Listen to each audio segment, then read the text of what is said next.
Hi, welcome. My name is Zach Winterfeld from TransAudio, and I'm here talking to ATC user Joe Barresi. Welcome, Joe. I'm also joined by my colleague, Brad Lundy from TransAudio. Welcome, What's Brad. happening?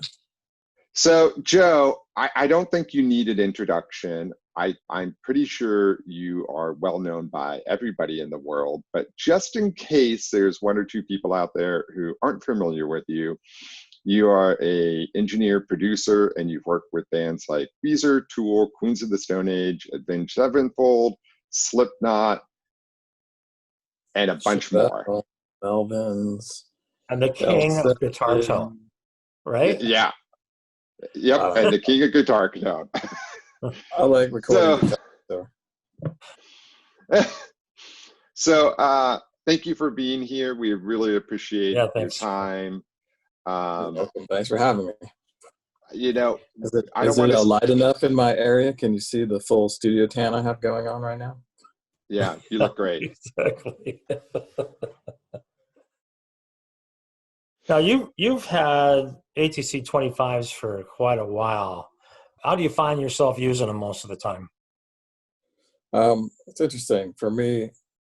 For me, speakers are very room dependent. So, when bands come in, they're like, "Well, I was just in a room, and they had blah blah blah," and I'm like, "Okay, let's get them out." So I have something you're familiar with. So I try to accommodate sometimes if it's especially if it's someone who's making a record that is really in the know or has recorded it or whatever. So, but a lot of times those speakers that they're used to hearing in a certain room don't sound good in my room. And one very important factor to me is usually the mid-range area, because I learned early on in life, if you're EQing on a set of speakers and then you switch to another set of speakers and it's completely foreign, then you start EQing on those and you go back to your original set, it's completely different again. So finding sets of speakers that are very common in the mid-range area and is mandatory. And that's so when I'm mixing, I have a lot of different sets of speakers on my console. And at my place, the 25s are actually set up in a THX kind of listening position, where you seen the guy or whatever it was, the Maxell tape commercial where the got hairs blowing back. They're set up like that on a set of stands, and they're like the finishing off speaker to me. You just go back there and you kick back and hear everything so clear and punchy, and it's very detailed and immediately lets you know, okay, maybe that's too loud or that's not loud enough or whatever, or the image is a little weird here or whatever. But I mainly really like them for tracking because they're full fidelity and they have bottom end, so bass players are always happy. They're not turn up the NS10s. You can't get NS10s loud enough. I don't have big speakers in my studio, soffit mounted or anything, so it's hard to get volume for a bass player to feel it as well. So the 25s work great for tracking, and plus they're punchy, so you can hear distortion, you can hear detail, you can hear the rattle of the floor tom and decide if you like it or not. So that's what I mainly use them for. I can't really say like enough about them, honestly. I remember trying multiple sets of speakers, even multiple sets of ATCs, when I was looking for another set of speakers for my room. They're the kind of speaker that you put on, you listen to music and you just start smiling because you've never heard music sound this good before. So, everything you put on, you're like, okay, even mixing, you put it up and you're like, well, what am I going to do with that? It sounds fantastic already. You know what I mean? So they're really, the 25s are a great set of speakers to me. It's like it's the perfect size too. The image is really nice and the detail's nice. And the mid-range to me are very important. The mid-range translates everywhere, especially with the other sets of speakers that I have or that I reference to. Where do you stand on the whole subwoofer idea? Do you use subs during mixing or tracking, or do you not use them at all, or what's your opinion? I personally don't like subs at all, but there are certain sets of speakers that have a really good initial sound that might need a little bit of filtering if you need volume. So subs always got me in trouble every time I experiment and say, well, subwoofer is the new thing, let's put it in there. You put it in, everything would always be, I'd have no bass when you walked out of there because you're so used to hearing it. So I'd rather not ever track with the sub, and I never do. Honestly, I don't even usually mix with the sub on most sets of speakers. I have some on my NS10s and I kick it in and I just say, well, what's the point? I'm an old dude for however many years of listening to NS10s. I've never had subs on them, so why start now?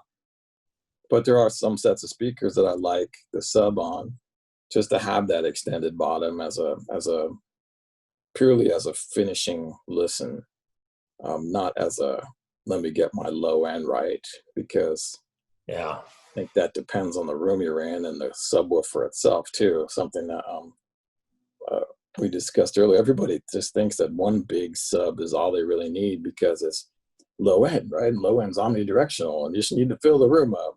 And I never really grasped the concept of having more than one sub until I actually got a pair of subs. And then I just thought, well, this is way better, because that mono position is always somewhere in between 0 and 180, depending on where you put it. And then depending on your room, my room is big and open, so it's impossible. I don't really have a huge issue filling it, but it's weird having just one sub and having to put it everywhere. Having two smaller subs near the two speakers almost makes it like an extension of that speaker itself, and it's a little more focused, if that makes sense. I don't know. Yeah, when you tell people, well, you shouldn't be able to hear the subs until you turn them off. A lot of people say, well, that's not right. That's not how I use subs. I got to hear them. And of course, in measurement and in trying to set them up technically, that's, if you can really notice them individually, they're probably too loud. Yeah. No. Yeah, to me, it only comes down to, I really like the sound of the speaker, but maybe it's just not as tight or punchy in the low end when the volume goes up. So how do you do that? Well, you plug it into a sub and you get that extension of the super bottom into the sub, and it makes the actual satellite speaker even punchier. And that's the perfect marriage. I mean, just finding the volume and the phase of it and the crossover point. But for me, it's not a hit or miss. It's like somewhere in the 80s, 85, 90 area, and that, it just gradually takes a little bit out of the main speaker. Mm-hmm. That's all you really need. So, Joe, you touched on, working with bands and, what you're looking then for a speaker. How do you deal with what you're looking for versus what maybe the band needs? Especially when, I'll say, you kind of get to the point where they're starting to do overdubs in the room and they may want something different because, it affects their performance. And so they're trying to get inspired. It usually comes down to the bass. I mean, that's usually what it comes down to. I think most guitar players like to hear themselves, and if they're on anything where that's mid-rangey, they're going to be super stoked, and they don't really need the bottom end. It actually prefer that there's no bottom end because they want to hear clarity. It's usually when the bass player is playing and you need to hear the extension and feel it. It always comes down to what you're hearing live. I think with in-ears now, most people are just hearing this mosquito in their ear, basically. So they have all the clarity they need with in-ears, but being on a stage and feeling it is what you really need especially for the guys with the low end. So having a bigger set of speakers that can at least push some bottom and make it a little more pleasing without having to crank it up too far and blowing speakers out. You don't want to crank your mid-rangey near field up and get it to a spot where somebody's psyched to play in front of it, because then usually it's farting out and not clear at all. So having a speaker that can handle some bottom end and some volume and not fold on itself is key. And I can get the ATCs up there. I mean, I don't really like listening super loud, but I usually get out of the way, making the bass player sit 6 feet back. I can spread it out across the console. It sounds killer. That's cool. That's great. Well, Joe, thank you very much for your time here today. That was very nice of you to spend some time talking to us. Of course, anytime.